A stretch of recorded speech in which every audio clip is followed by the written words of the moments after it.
আমি শরীফুল এই মর্মে বয়ান দিতেছি।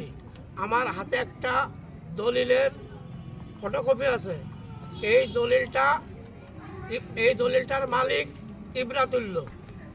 আর এই যে জায়গাটা আমরা বসে রয়েছি এটাই এই জমির দলিল।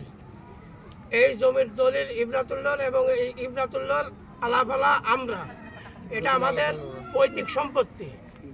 এই জমি ওয়ারেস আমরা, এই জমির ওয়ারেস আমরা।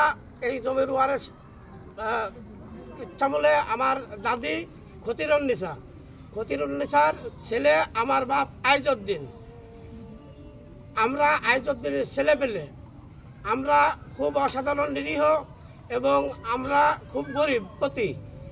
আমাদের এই জমিটা আমার দাদির কাছ থেকে এই বাংলাদেশ আওয়ামী লীগের মাগুরা পৌরসভার সভাপতি বাকি ইমাম কোনো এক সময় এই জমিটা মৌখিক লিজ নেয় আমার দাদির কাছ থেকে। মৌখিক লিজ নেওয়ার পরে এই এখানে একটা ভাটা তৈরি করে। ভাটা তৈরি করার কালীনি ভাটা থাকা অবস্থাতে আমার দাদি মারা যায়। আমার দাদি মারা যাওয়ার সময় আমার বাপকে অবহিত করে যায় যে এই জমিটা আমাদের বা আমার বাপের, এই জমিটা তুই তাদের কাছে ছাড়িয়ে নিস। এই কথা এ মর্মে আমার বাপ বাকি মামার কাছে এই জমি ছাড়তে বললে সে বলে যে এই জমি আমাদের, এই জমি আমরা কিনে নিছি। এই মর্মে আমার বাপ আইজউদ্দিন শেখ মাগুরা সিভিল কোর্টে একটা কেস দাখিল করে। এই কেসের বাদী ছিল আমার বাপ আইজউদ্দিন। আমার বাপ সকল ডকুমেন্টস প্রমাণ দলিল এবং 22-এর রেকর্ড প্রদান করে কেস দাখিল করে।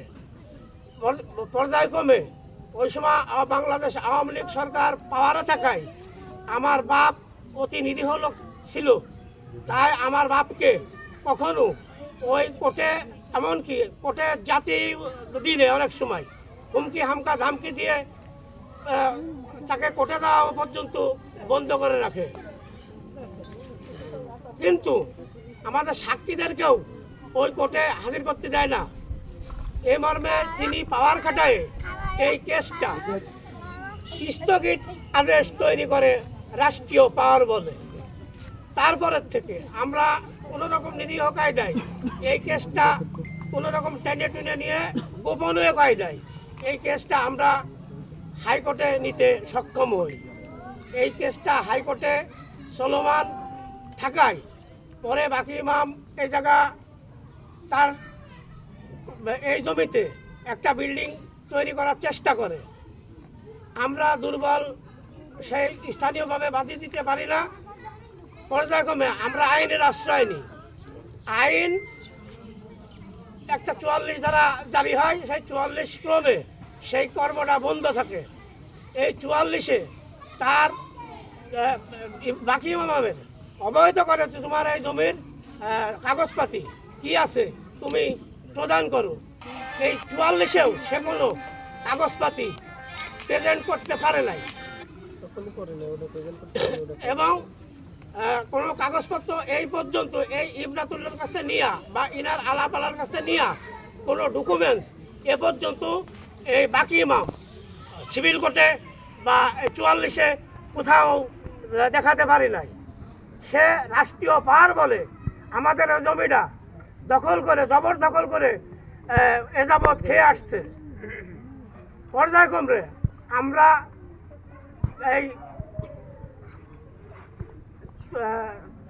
19 তারিখে আমরা এই জায়গাটা এই দখল করে আমরা দুটো ঘর উঠোই। কারণ আমরা ঘর উঠোই, এই দলিলে উল্লেখ আছে এইটা ইব্রাতুল্লাহর বসত বাড়ি। সেই মর্মে আমরা এখানে দুটো ঘর তৈরি করার চেষ্টা করি।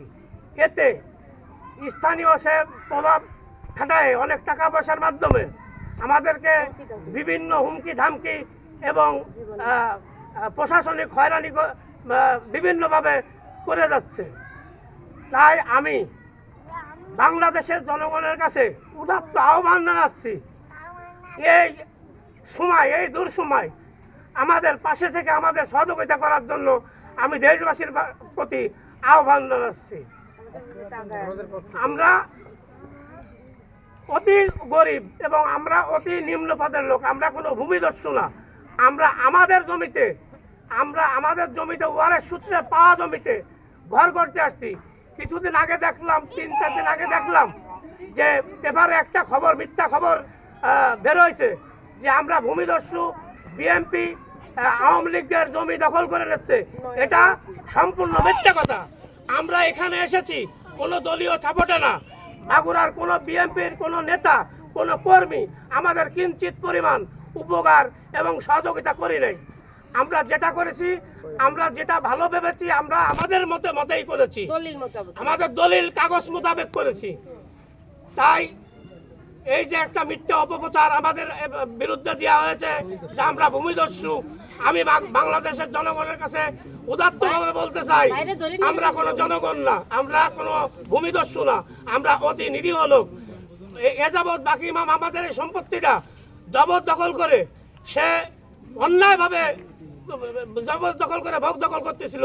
আমরা সেই জমিতে ফিরে আসতে সক্ষম হয়েছি, কিন্তু আমাদের বিভিন্ন সাইড থেকে বিভিন্ন হুমকি ধামকি এবং কি প্যানলেসের হুমকিও দেওয়া হচ্ছে। তাই আমি বাংলাদেশের জনগণ হিসেবে আর সারা জনগণের কাছে আমি উদাত্ত আহ্বান জানাচ্ছি, এই দুঃসময় যদি সাধারণ জনগণ সবাই আমার একটু সহযোগিতা এবং পাশে থাকে, এই বলেই আমি আমার কথা শেষ